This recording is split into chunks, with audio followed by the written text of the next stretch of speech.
In the next 12 minutes, if you simply pay attention and understand this small mistake that we make, suffering will lose its power over you, and you will get a clear roadmap on how to approach suffering and how to slowly bring in consciousness into life to transcend suffering forever.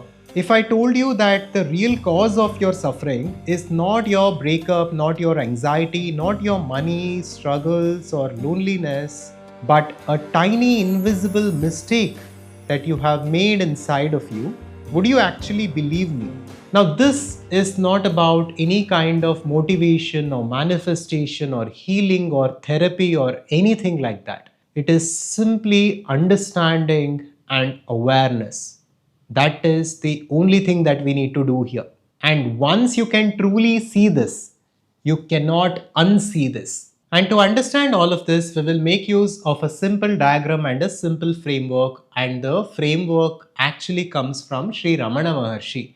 Ramana Maharshi spoke about Aham Vritti and Idam Vritti. As per the teachings of Vedanta, ultimately we are the awareness, the consciousness, which is described as Sat, Chit, Ananda, the existence, consciousness, and bliss. So, in essence, we are the consciousness, which neither has a beginning, neither has an end, which neither has suffering, which neither has pain, which is the form of Ananda, that is pure bliss. And this is, in fact, who we are here and now. Now, if this is the case, why are we unable to experience it? Why do we go through so much of suffering, so much of pain in this world? To understand that, we need to understand Aham Vritti. Assume that this big circle and the ocean of consciousness, which is in blue, is the essence of who we are, that is consciousness. And the form that we have represented here, the form of a individual person, is you right now, is your current experience, and it is your swabhava and your ego all put together, which is you as a person right now. Now, Ramana Maharshi spoke of Aham Vritti, which is a primary thought within us, which is a very deep seated identification which makes us believe that we are this individual person. Right now, if you close your eyes and if you look at yourself, you are a person. You feel that you are this limited being, an individual person who is tied to this body and mind in some way, and you are experiencing a limited reality as this limited body and mind. So, this primary subtle identification that we have within us is called as Aham Vritti, which is finite. Now, this Aham Vritti, which is the primary identification, leads to secondary identifications that are called Idam Vrittis.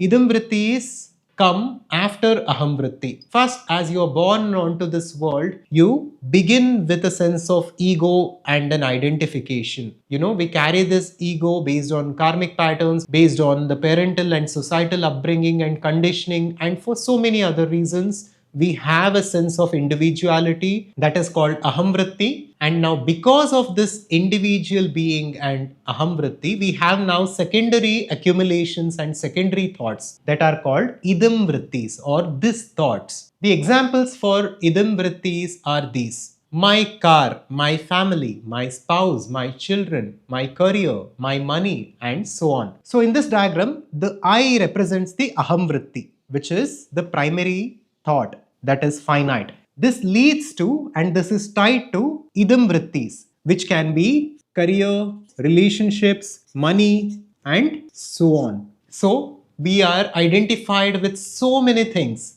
because of the primary identification with the ego. Now, here is where suffering begins. The moment we identify ourselves with something which is limited, there is always suffering. Suffering is the natural consequence of identifying with something that is limited, right? Whenever there is any form of limitation, we feel suffering. We feel suffocated.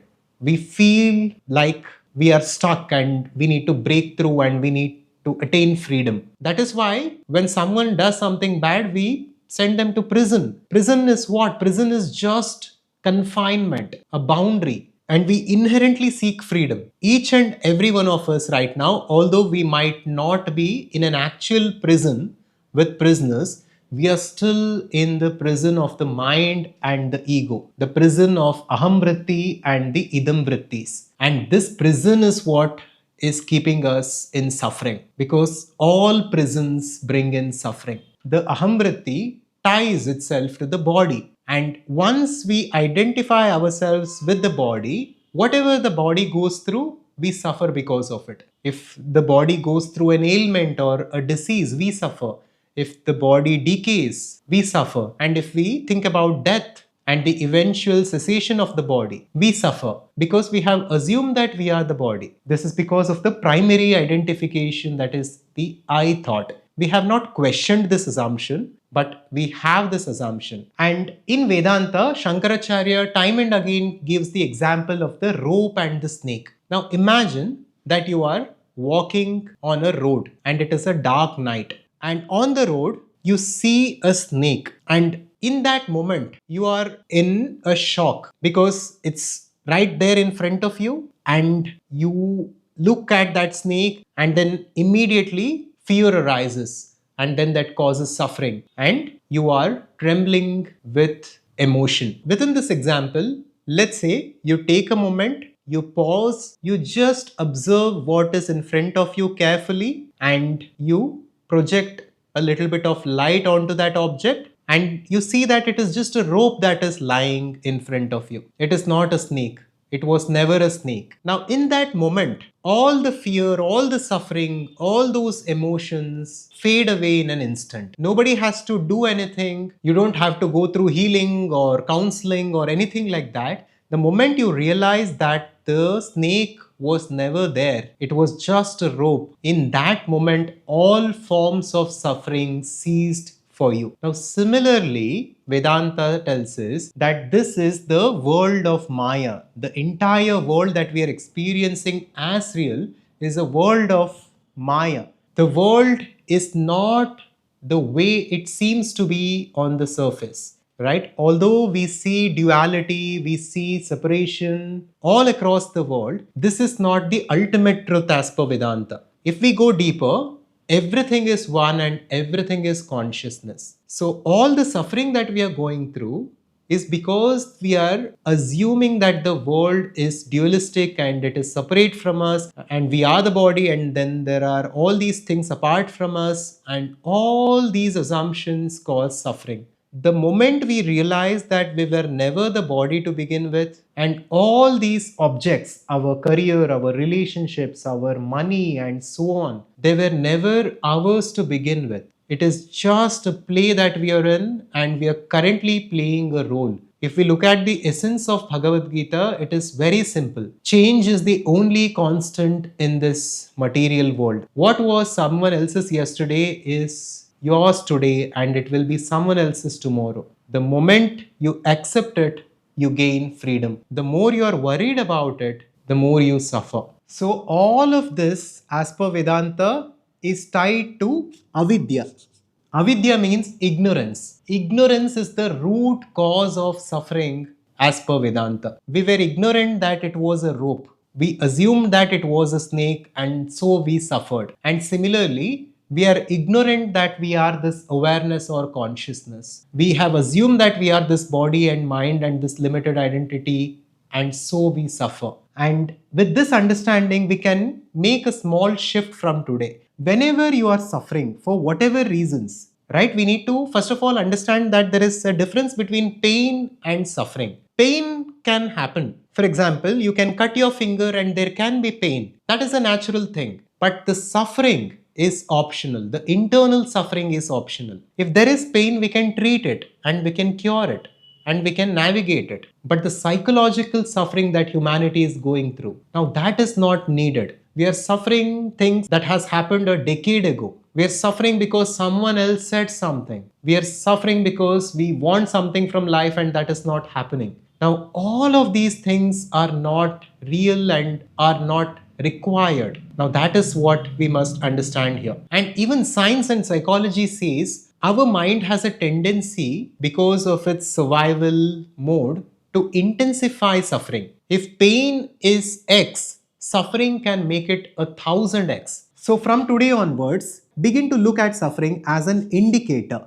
In the sense, whenever you're suffering, understand that there is a misalignment. You are assuming something to be real, which it ultimately is not. Wherever you are suffering, there is an assumption that is untrue. So it is time to realign and go within and just be the witness. So use every form of suffering as a tool to go within and realign yourself with the truth. So finally understand that suffering is not in your life. It is in your identifications with the aham vritti and the idam vrittis. And the root cause of suffering is avidya, the wrong I. There is one diagnosis, there is one cure, that is the removal of ignorance. And our ultimate goal can be segregated into two phases. Phase 1 is about detaching from the idam vrittis. First, we must slowly disidentify and disentangle ourselves from the career, from money, and from that and this which we think are absolute and real. It doesn't mean we should not pursue our career with passion. We must be very intense about it, but at the same time, we must detach ourselves from it. That is Karma Yoga. Karma Yoga is about absolute detachment but absolute intensity.